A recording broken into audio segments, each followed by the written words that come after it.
Hi అండి. అందరికీ నమస్కారం. ఈరోజు కథ 'మూర్ఖత్వపు మొగుడు' పార్ట్ 4. ఇక కథలోకి వెళితే, పగటిపూట రేగిన ప్రళయం రాత్రికి ఒక భయంకరమైన నిశ్శబ్దంగా మారింది. శేఖర్ ఆఫీస్లో అర్జున్ సృష్టించిన బీభత్సం ఒకవైపు, ఆసుపత్రిలో రమాదేవి కన్నీటి ప్రాయశ్చిత్తం మరొకవైపు. ఈ రెండు సంఘటనలు వాళ్ళ జీవితాల్లోని అబద్ధాల పొరలను పూర్తిగా కాల్చేశాయి. శేఖర్ను ప్రాణాలతో వదిలేసిన వాడి అహంకారాన్ని, వ్యాపారాన్ని, వాడి ఉన్మాదాన్ని అర్జున్ తన పిడికిలితో శాశ్వతంగా బద్దలు కొట్టాడు. రమాదేవి క్షమాపణకు మాలవిక మనసు పూర్తిగా కరిగిపోయినా, తన పసివాడి కోసం అత్తగారి దీనస్థితిని చూసి కొన్ని రోజుల పాటు ఆ ఇంట్లోనే ఉండడానికి అయిష్టంగానే అంగీకరించింది. ఇప్పుడు వాళ్ళంతా ఆ విశాలమైన భవనంలోకి తిరిగి వచ్చారు. కానీ అది ఇప్పుడు ఒక ఇల్లులా లేదు. ఎన్నో గాయాలకు, నిశ్శబ్ద రోదనలకు సాక్ష్యంగా నిలిచిన ఒక శ్మశానంలా అనిపిస్తోంది. అర్ధరాత్రి సమయం. భవనమంతా నిశ్శబ్దంలో మునిగిపోయింది. బయట సన్నగా వీస్తున్న చలిగాలి కిటికీ అద్దాలను తాకుతూ ఒక మూగ రాగాన్ని ఆలపిస్తోంది. పడక గదిలో మసక వెలుతురులో ఒక పెద్ద మంచం మీద చిట్టూని పక్కన పడుకోబెట్టుకొని నిద్రపోతుంది మాలవిక. గత కొన్ని రోజులుగా ఆమె అనుభవించిన మానసిక క్షోభ, నిద్రలేమి, బిడ్డ కోసం పడిన ఆరాటం అన్నీ కలిసి ఆమెను తీవ్రమైన అలసటకు గురిచేశాయి. ఆ అలసట వల్లే ఆమె ఇప్పుడు గాఢ నిద్రలోకి జారుకుంది. సరిగ్గా అదే సమయానికి గది తలుపు నెమ్మదిగా తెరుచుకుంది. గుమ్మం దగ్గర నిలబడి ఉన్నాడు అర్జున్. అతని ముఖం అంతా గాయాలు, చేతికి రక్తపు మరకలతో ఉన్న కట్టు. శేఖర్ను కొట్టినప్పుడు తగిలిన దెబ్బల కంటే తన మనసును తొలిచేస్తున్న అపరాధ భావన అతన్ని ఎక్కువగా బాధిస్తోంది. నెమ్మదిగా, ఎటువంటి అలికిడి కాకుండా గదిలోకి అడుగుపెట్టాడు. తలుపును మృదువుగా మూసి మాలవిక పడుకున్న మంచం వైపు అడుగులు వేశాడు. అతని అడుగుల్లో ఒకప్పటి అధికారం లేదు. కేవలం ఒక నిస్సహాయత, తన సర్వస్వాన్ని కోల్పోయిన ఒక భయం మాత్రమే ఉన్నాయి. మంచం పక్కన నేల మీద మోకాళ్లపై కూర్చున్నాడు. అతని కళ్ళు నేరుగా మాలవిక ముఖం మీద నిలిచిపోయాయి. ఆ మసక వెలుతురులో మాలవిక ముఖం ఒక అద్భుతమైన, పవిత్రమైన శిల్పంలా కనిపిస్తోంది. నిద్రలో ఆమె ముఖం ఎంత ప్రశాంతంగా ఉందంటే, ఒక చిన్నారి పాప నిద్రపోతున్నప్పుడు ఉండే నిర్మలత్వం ఆమెలో కనిపిస్తోంది. ఆమె ఊపిరి తీసుకుంటున్న తీరు, ఆమె చెదిరిన జుట్టు, కనురెప్పల మీద ఇంకా మిగిలి ఉన్న కన్నీటి తడి, ఇవన్నీ చూస్తుంటే అర్జున్ గుండె చెరువైపోతుంది. అర్జున్ ఆమెనే చూస్తున్నాడు. రెప్పవాల్చకుండా చూస్తున్నాడు. ఇంత పవిత్రమైన ముఖాన్ని నేను ఎలా అనుమానించాను? ఇంత స్వచ్ఛమైన మనసును నేను ఎలా శకించాను అని అతని మనసులో వేల ప్రశ్నలు సుడులు తిరుగుతున్నాయి. ఆమెను చూస్తున్న కొద్దీ అతని గుండెల్లో ఆమె స్థానం ఏమిటో అతనికి స్పష్టంగా అర్థమవుతుంది. అతని గుండెల్లో ఆమె సదా నిలిచి ఉంది. తను వ్యాపారంలో ఎంత బిజీగా ఉన్నా, అహంకారంతో ఎంత విర్రవీగినా అతని అంతరంగాన్ని శాసించింది. అతనికి ప్రశాంతతను ఇచ్చేది ఈ మాలవిక మాత్రమే. ఆమె లేని క్షణాన్ని తను ఊహించలేడు. ఆమె కళ్ళల్లో చూస్తూనే అతనికి ప్రపంచం కనిపించేది. కానీ ఈ నిజాన్ని అతను సకాలంలో తెలుసుకోలేకపోయాడు. అబద్ధపు మాటలకు, ఇతరుల కుట్రలకు తలవంచి తన గుండెల్లో గుడి కట్టి పూజించాల్సిన దేవతను స్వయంగా తన చేతులతోనే రోడ్డున పడేశాడు. ఆమెను చీకటి గదిలో బంధించినప్పుడు ఆమె కళ్ళల్లో చూసిన భయం, తను చెయ్యి చేసుకుంటున్నప్పుడు ఆమె కళ్ళల్లో రాలిన కన్నీరు, అన్నీ ఇప్పుడు అర్జున్ కళ్ళ ముందు మెదులుతున్నాయి. ఆ పవిత్రమైన ముఖం మీద తాను చేసిన గాయాలు కనిపించని మచ్చల్లా అతన్ని వెక్కిరిస్తున్నాయి. మాలవిక, నువ్వు ఎంత స్వచ్ఛమైన దానివో నాకు తెలుసు. నీ ప్రేమ ఎంత నిజమైనదో నాకు అర్థమైంది అని గట్టిగా అరిచి చెప్పాలని ఉంది అర్జున్కు. ఆమెను తన గుండెలకు హత్తుకొని వెక్కి వెక్కి ఏడుస్తూ, నన్ను క్షమించు, నా గుడ్డితనాన్ని క్షమించు, నువ్వు లేకుండా నేను బతకలేను అని బ్రతిమాలాలని అతని ప్రాణం తహతహలాడుతోంది. కానీ ఒప్పుకోవడానికి నోరు రావడం లేదు. కారణం అహంకారం కాదు, సిగ్గు, విపరీతమైన అపరాధ భావం. తను చేసిన తప్పు ఎంత ఘోరమైనదో అతనికి ఇప్పుడు పూర్తిగా తెలుసు. ఒక ఆడదాని శీలాన్ని ప్రశ్నించడం కంటే దారుణమైన నేరం ఈ లోకంలో లేదు. ఆ తప్పు చేసిన తర్వాత ఇప్పుడు ఏ మొహం పెట్టుకొని ఆమెను క్షమాపణ అడగగలడు? ఏ అర్హతతో నేను నిన్ను ప్రేమిస్తున్నాను అని చెప్పగలడు? ఆమె పవిత్రత ముందు తను ఒక మురికి కూపంలా, ఒక పనికి మాలిన వాడిలా అర్జున్కు అనిపిస్తోంది.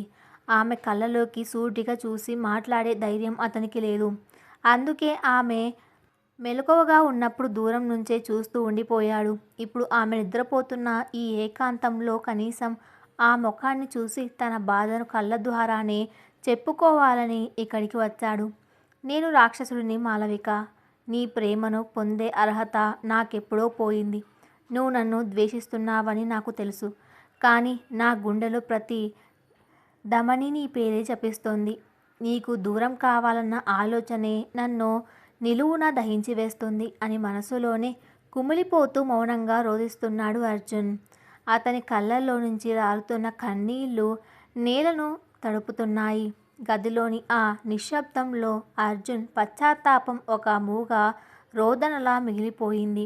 ఆమె నిర్మలత్వం అతనిలోని మలినాన్ని కడిగేస్తున్నా తను చేసిన ద్రోహం అతన్ని ఆమెకు దగ్గర అవ్వనివ్వకుండా ఒక అదృశ్య గోడలా అడ్డుపడుతోంది. ఎంతసేపు అలా చూశాడో అతనికి తెలియదు. సమయం గడిచిపోతుంది. మాలవిక నిద్రలో కొద్దిగా కదిలింది. ఆమె ముఖం అర్జున్ వైపు తిరిగింది. ఆమె పెదవులు నెమ్మదిగా కదిలాయి, ఏదో కలవరిస్తున్నట్లుగా. ఆమెను అంత దగ్గరగా చూసేసరికి అర్జున్ మనసులోని ఆరాటం కట్టలు తెంచుకుంది. మాటలతో తన ప్రేమను, తన పశ్చాత్తాపాన్ని వ్యక్తపరచలేని ఆ నిస్సహాయుడు చేతులతోనైనా ఆమెకు తన మనసులోని మాటను చెప్పాలనుకున్నాడు. ఆమె తనను అసహ్యించుకుంటుందని తెలుసు. తనకు ఆమెను తాకే అర్హత లేదని తెలుసు. కానీ ఆ క్షణంలో ఆమె పట్ల ఉప్పొంగుతున్న ప్రేమ ముందు అతని భయం ఓడిపోయింది. చాలా నెమ్మదిగా వణుకుతున్న తన చేతులతో మాలవిక కిందికి జారిన దుప్పటిని పైకి కప్పాడు.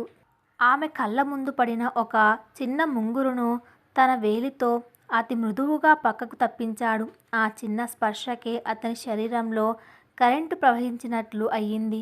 ఆమె పవిత్రతను గౌరవిస్తూ ఆమె మీద ఉన్న అనంతమైన ప్రేమను ఒక చిన్న ముద్దు ద్వారా వ్యక్తపరచాలని అతని హృదయం ఆక్రోశించింది. అర్జున్ నెమ్మదిగా తన తలను ముందుకు వంచాడు. అతని శ్వాస మాలవిక ముఖాన్ని తాకుతుంది. అతని గుండె వేగం పదింతలు పెరిగింది. భయంతో కూడిన ప్రేమతో, అనంతమైన ఆరాధనతో అర్జున్ తన పెదవులను మాలవిక నుదుటిపై అత్యంత సున్నితంగా తాకాడు. ఆ ముద్దులో కామం లేదు, అహంకారము లేదు, అధికారము లేదు. కేవలం ప్రాణంగా ప్రేమించే ఒక భర్త ఆవేదన, నన్ను వదిలి వెళ్ళొద్దు అని వేడుకునే ఒక మౌన ప్రార్థన మాత్రమే ఉన్నాయి. అతని కంట్లో నుంచి రాలిన ఒక వేడి కన్నీటి బొట్టు సరిగ్గా మాలవిక బుగ్గ మీద పడింది. కొన్ని సెకండ్ల పాటు అతని పెదవులు ఆమె నుదుటి మీద అలాగే నిలిచిపోయాయి. ఆ స్పర్శ ఆమె ఆత్మను చేరుకునే ప్రయత్నం చేస్తుంది. సరిగ్గా అప్పుడు మాలవిక శ్వాసలో ఒక చిన్న మార్పు వచ్చింది. ఆమె కనురెప్పలు నెమ్మదిగా అదరడం మొదలయ్యాయి. అర్జున్ గుండె ఒక్కసారిగా ఆగిపోయినంత పనయింది. తను ఆమెను తాకిన విషయం ఆమెకు తెలిసిపోయిందా? ఈ గాఢమైన రాత్రివేళ తనను దారుణంగా గాయపరిచిన వాడు తనను తాకుతున్నాడని తెలిసి ఆమె కళ్ళు తెరుస్తుందా? ఒకవేళ ఆమె కళ్ళు తెరిచి కోపంతో అతన్ని నెట్టేసి నన్ను ముద్దు పెట్టుకోవద్దు అని అరిస్తే అర్జున్ ఆ అవమానాన్ని, ఆ తిరస్కారాన్ని తట్టుకోగలడా? ఆ వేడి కన్నీటి స్పర్శకు మాలవిక నిద్రపోతూనే స్పందిస్తుందా? లేక ఉలిక్కిపడి లేచి అతని ముఖం మీద ద్వేషాన్ని ఉమ్మేస్తుందా? అర్జున్ శ్వాస బిగబట్టి చూస్తున్నాడు. ఆమె కళ్ళు తెరుచుకుంటాయా? అర్ధరాత్రి మసక వెలుతురులో అర్జున్ పెదవులు మాలవిక నుదుటిని తాకిన ఆ క్షణం గదిలోని నిశ్శబ్దాన్ని మరింత బరువెక్కించినట్లు చేసింది. మాలవిక బుగ్గ మీద పడిన ఆ వేడి కన్నీటి చుక్క ఆమె నిద్రావస్థను భంగం చేసింది. ఆమె కనురెప్పలు అదరడం గమనించిన అర్జున్ గుండె ఆగిపోయినంత భయంతో వెంటనే వెనక్కి తగ్గాడు. తాను చేసిన ద్రోహానికి ఆమె ముఖం చూసే అర్హత తనకు లేదని భావించి ఆమె కళ్ళు పూర్తిగా తెరుచుకునే లోపే ఒక దొంగలా అక్కడి నుంచి బయటకు వెళ్ళిపోయాడు. మాలవిక నెమ్మదిగా కళ్ళు తెరిచింది. గదిలో ఎవ్వరూ లేరు. కానీ తన నుదుటి మీద ఇంకా ఆ వెచ్చని స్పర్శ తాలూకు ఆనవాలు అలాగే ఉంది. తన బుగ్గ మీద జారిన కన్నీటి బొట్టును వేలుతో తుడుచుకుంది. అది తన కన్నీరు కాదు, అర్జున్ కన్నీరు. ఆ ముద్దులో అతని ప్రాధేయపడటం, ఆ కన్నీటిలో అతని పశ్చాత్తాపం ఆమెకు స్పష్టంగా అర్థమయ్యాయి. కానీ ఒకప్పుడు ఆ స్పర్శ కోసం తపించిపోయిన ఆమె మనసు ఇప్పుడు మాత్రం మొద్దుబారిపోయి ఉంది. గాయపరిచిన చేతులే మందు రాస్తే గాయం మానుతుందేమో కానీ ఆ మచ్చ ఎప్పటికీ అలాగే ఉండిపోతుంది అని తనలో తానే గొనుక్కుంది. రాత్రంతా ఆ ఆలోచనలతోనే ఆమెకు కునుకు పట్టలేదు. తెల్లవారింది. ఇంట్లో వాతావరణం ఎప్పటిలాగే గంభీరంగా ఉంది. కానీ మాలవిక మనసులో ఒక స్పష్టమైన నిర్ణయం రూపుదిద్దుకుంది. గత కొన్ని రోజులుగా ఈ ఇంట్లో ఆమె పడిన నరకం అంతా ఇంతా కాదు. అహంకారంతో కళ్ళు మూసుకుపోయిన భర్త పెట్టిన శారీరక మానసిక హింస, కామాంధుడైన ఒక స్నేహితుడు పన్నిన కుట్ర, అత్తగారి గుడ్డి ద్వేషం ఇవన్నీ ఆమె ఆత్మగౌరవాన్ని 100 ముక్కలుగా నరికేశాయి.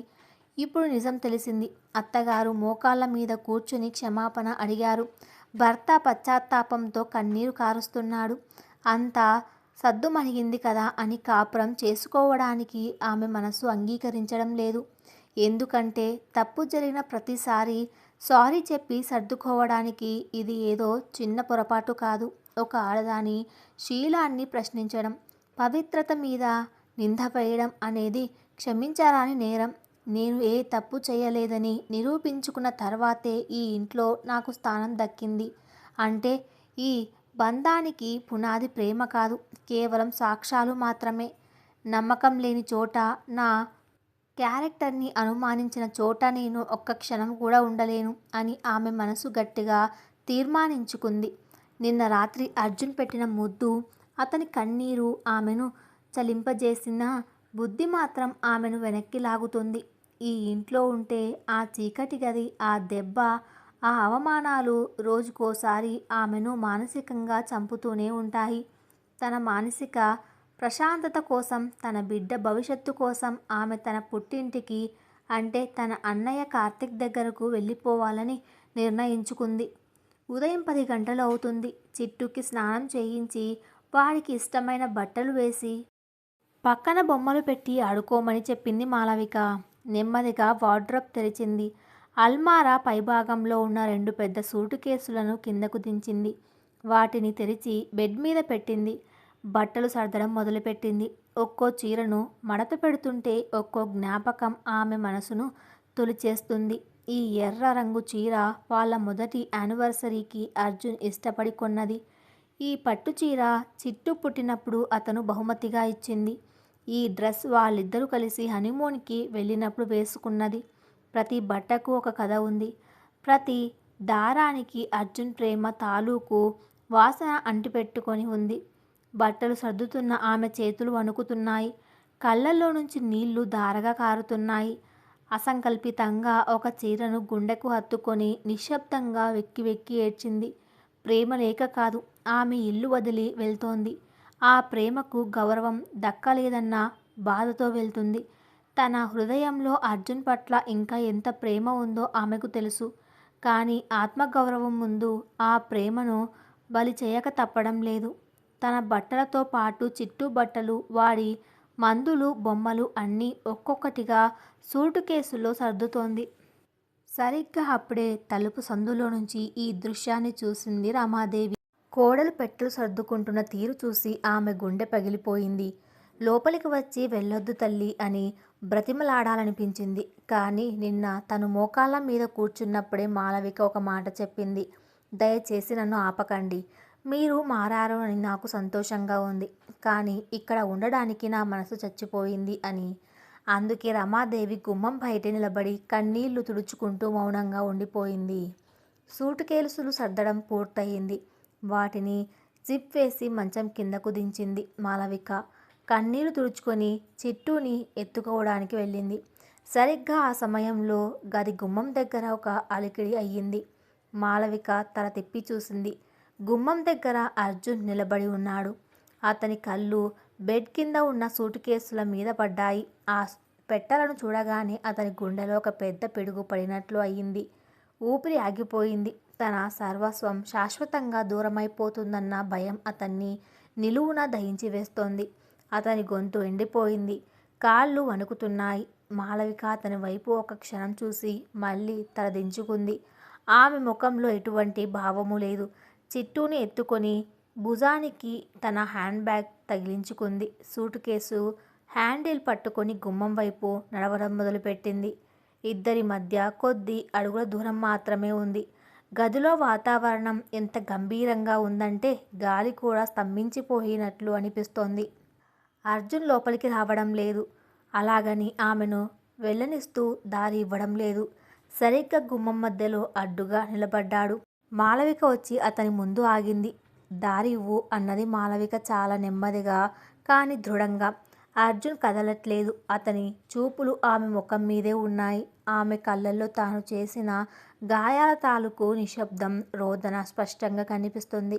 ఆమెను ఆపాలని, ఆమె కాళ్ళు పట్టుకొని ఏడవాలని, నువ్వు లేకుండా నేను బతకలేను మాలవిక, నన్ను వదిలి వెళ్ళకు అని ప్రాధేయపడాలని అతని మనసులోని ప్రతి నరం ఆక్రోశిస్తుంది. కానీ ఏ హక్కుతో ఆపుతాడు? ఒకప్పుడు ఆమె మీద అధికారంతో ఆపేవాడు. కానీ ఆ అధికారాన్ని తానే తన అహంకారంతో నాశనం చేసుకున్నాడు. నాకు నీతో, నా కొడుకుతో సంబంధం లేదు అని తానే స్వయంగా ఏ గదిలో అయితే అన్నాడో అదే గది నుంచి ఇప్పుడు ఆమె శాశ్వతంగా వెళ్ళిపోతుంది. ఏ నోటితో అయితే ఆమె క్యారెక్టర్ని శకించాడో ఆ నోటితో ఇప్పుడు ఆమెను ఆపే అర్హత తనకు లేదని అతని బుద్ధి చెబుతోంది. తాను చేసిన క్రూరమైన గాయాలకు ఆమె కోరుకుంటున్న ఈ ఏకాంతం, ఈ దూరం ఆమెకు దక్కాల్సిందే అని అతనికి అర్థమవుతోంది. తాను ఎంత ప్రాధేయపడినా ఇక్కడ ఉంటే ఆమె ఆత్మగౌరవం ప్రతిరోజు చచ్చిపోతుందని అతనికి తెలుసు. ఆమె సంతోషంగా ఉండాలంటే, ఆమె తన మనశ్శాంతిని వెతుక్కోవాలంటే ఈ బంధం నుంచి ఆమెకు విముక్తి ఇవ్వడమే తను ఆమెకు చేయగలగ ఏకైక న్యాయం అని అతని మనసులో ఒక భయంకరమైన యుద్ధం జరుగుతుంది. మాలవిక మళ్ళీ అడిగింది. అర్జున్, నేను వెళ్ళాలి. దయచేసి పక్కకు జరుగు. అర్జున్ కళ్ళు నీళ్లతో నిండిపోయాయి.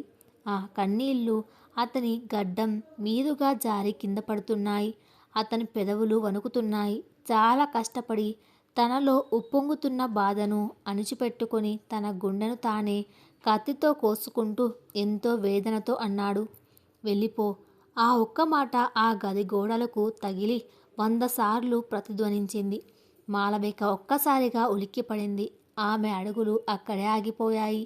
ఆమె అతని వైపు ఆశ్చర్యంగా చూసింది. అతను తనను ఆపుతాడని, బ్రతిమాలుతాడని, ఒకవేళ తన పాత అహంకారం బయటకు తీసి నువ్వు వెళ్ళడానికి వీల్లేదు అని అరుస్తాడని ఆమె ఎక్కడో ఊహించింది. కానీ అతను దారి ఇస్తూ వెళ్ళిపో అనడం ఆమెను షాక్కు గురిచేసింది. అంటే నిజంగానే ఇతనికి నా మీద ప్రేమ లేదా? నేను వెళ్ళిపోతుంటే కనీసం ఆపే ప్రయత్నం కూడా చేయడం లేదే. అంత తేలిగ్గా వెళ్ళిపో అన్నాడేంటి? ఇతని ప్రాయశ్చిత్తం కూడా ఒక నాటకమేనా అని మాలవిక మనసులో ప్రశ్నల వర్షం కురుస్తోంది. కానీ ఆమె సూటిగా అర్జున్ కళ్ళల్లోకి చూసింది.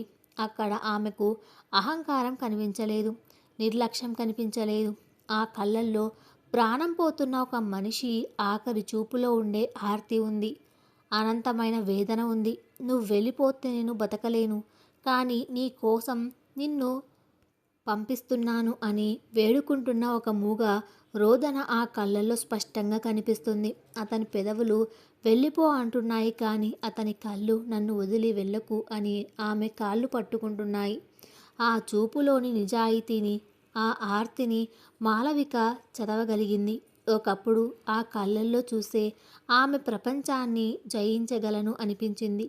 ఇప్పుడు అదే కళ్ళల్లో ఒక ఓడిపోయిన మగాడి నిస్సహాయత, తనను పిచ్చిగా ప్రేమించే ఒక భర్త వేదన ఆమెను కట్టిపడేశాయి. అర్జున్ పక్కకు జరిగాడు. దారి ఇచ్చాడు. గుమ్మం ఖాళీగా ఉంది. బయట స్వేచ్ఛ ఉంది. ఇప్పుడు మాలవిక ఏం చేస్తుంది? పెదాలు చెప్పిన వెళ్ళిపో అన్న మాటను తీసుకొని తన ఆత్మగౌరవాన్ని కాపాడుకోవడానికి ఆ ఇల్లు దాటి శాశ్వతంగా వెళ్ళిపోతుందా? లేక అతని కళ్ళు చెబుతున్న ఆర్తికి ఆ కన్నీటిలో కనిపిస్తున్న స్వచ్ఛమైన ప్రేమకు కరిగిపోయి తన అడుగులను వెనక్కి తీసుకుంటుందా? ఆ గుమ్మం దగ్గర స్తంభించిపోయిన ఆమె అడుగులు ఏ వైపు పడబోతున్నాయి? అర్జున్ కళ్ళలోని ఆర్తిని, అతని మౌనంలోని పశ్చాత్తాపాన్ని మాలవిక చదివినప్పటికీ ఆమె అడుగులు వెనక్కి పడలేదు. ప్రేమ అనేది బంధాన్ని నిలబెట్టడానికి పునాది మాత్రమే కావచ్చు. కానీ ఆత్మగౌరవం లేకుండా ఆ పునాది మీద బతకడం నరకంతో సమానం. అందుకే తన గుండెను రాయిలా చేసుకొని అర్జున్ను దాటుకొని ఆ ఇల్లు వదిలి బయటకు వచ్చేసింది మాలవిక. కార్తిక్ అప్పటికే కారుతో బయట ఎదురు చూస్తున్నాడు. చిట్టూని తీసుకొని కారులో కూర్చుంది. కారు గేటు దాటి వెళ్తుంటే వెనక గుమ్మంలో శిలలా నిలబడిపోయిన అర్జున్ను ఆమె ఒక్కసారి కూడా వెనక్కి తిరిగి చూడలేదు. గాయపడిన పక్షి తన పాత గూటికి చేరుకోవడానికి రెక్కలు విప్పుకున్నట్లు ఆమె ప్రయాణం సాగింది. కారు పుట్టింటి ముందు ఆగింది. ఆ పాత పెంకుటిల్లు, ఆ వాకిలి, ఆ తులసి కోట అన్నీ మాలవికకు ఎంతో ప్రశాంతతను ఇస్తున్నాయి. కార్తిక్ కారు హారన్ మోగించగానే లోపల నుంచి మాలవిక తల్లి జానకి ఆతృతగా బయటకు వచ్చింది. రాత్రి కార్తిక్ ఫోన్ చేసి జరిగిందంతా చెప్పినప్పటి నుంచి జానకి కంటి మీద కొనుకులేదు. తన కూతురు ఏ నరకం అనుభవించిందో తలుచుకొని ఆమె గుండె తరుక్కుపోతుంది. కారు దిగి వస్తున్న మాలవికను చూడగానే జానకి అడుగులు వేగమయ్యాయి. మాలవిక మొహంలో ఉన్న నీరసం, కళ్ళ చుట్టూ ఉన్న చీకటి వలయాలు చూసి ఒక తల్లిగా జానకి ప్రాణం విలవిలలాడింది. మాలవిక చేతిలో ఉన్న చెట్టుని కార్తిక్ తీసుకున్నాడు. మాలవిక నెమ్మదిగా నడుచుకుంటూ వచ్చి తల్లి ముందు నిలబడింది. ఇన్నాళ్ళు అత్తగారింట్లో ఎంత అవమానం జరిగినా, ఎంత బాధపడినా తన కన్నీళ్లను చాలా వరకు దిగమింగుకుంటూనే ఉంది.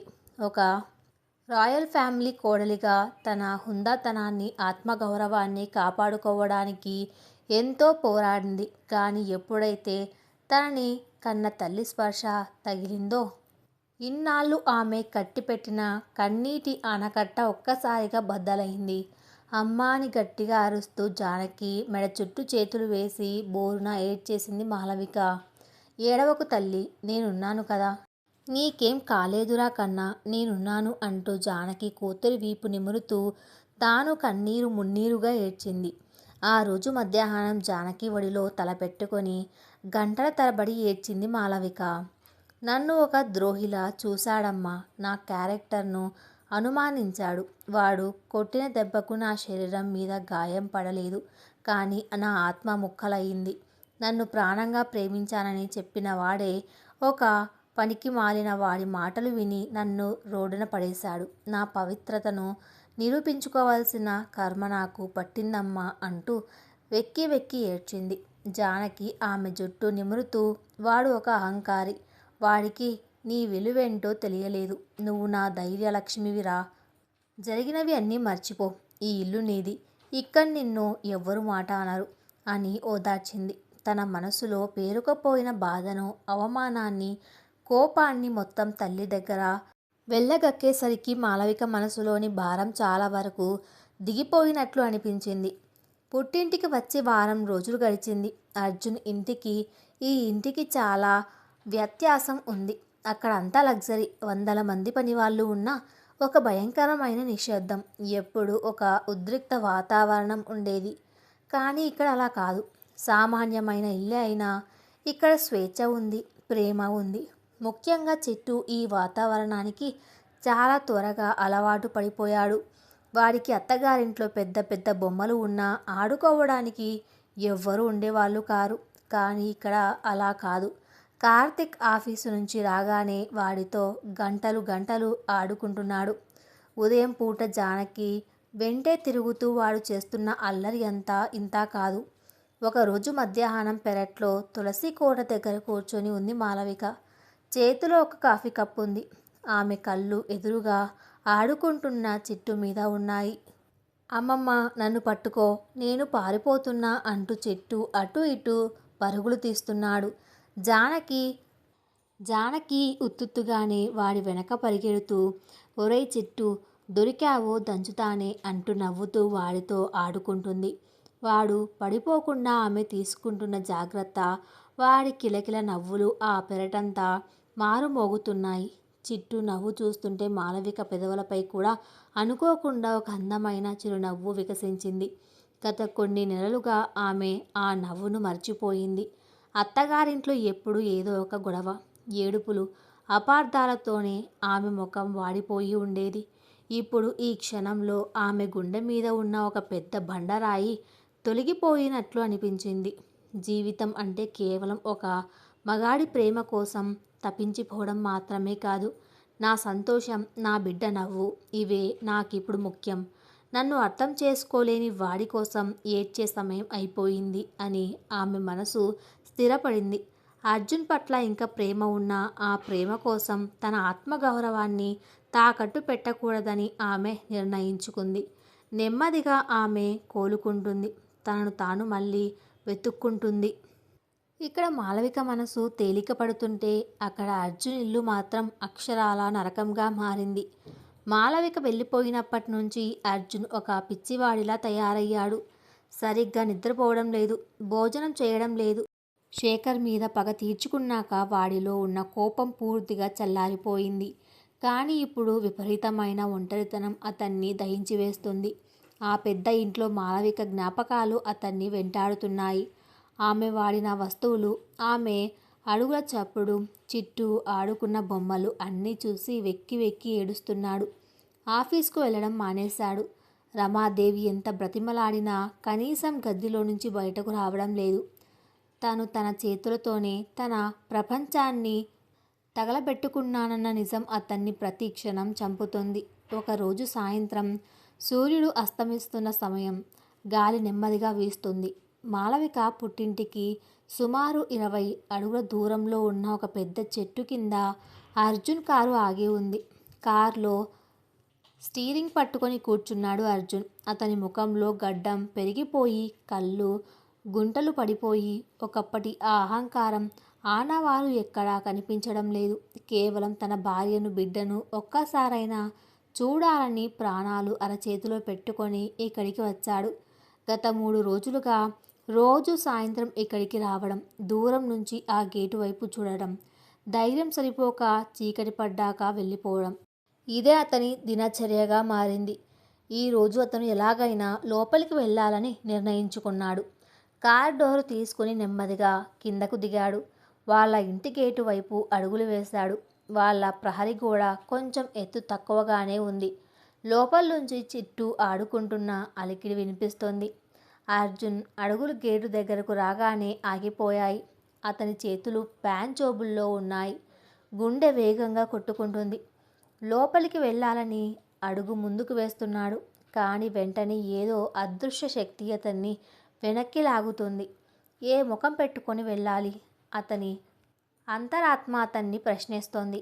ఏ భార్య క్యారెక్టర్ని అయితే బజారుకి ఈడ్చావో ఆ ఇంటికి ఏ ముఖం పెట్టుకొని వెళ్తున్నావు అర్జున్? ఆమె అన్నయ్య నిన్ను కొట్టిన తప్పులేదు. ఆమె తల్లి నిన్ను అసహించుకున్న తప్పులేదు. మాలవిక నీ ముఖం మీద ఉమ్మేసిన ఆశ్చర్యం లేదు. నీకు వాళ్ళ ముందు నిలబడే అర్హత ఉందా? ఈ ఆలోచనలు అతన్ని స్తంభింపజేస్తున్నాయి. తను ఎంత తప్పు చేశాడో ఇప్పుడు అతనికి సంపూర్ణంగా అర్థమైంది.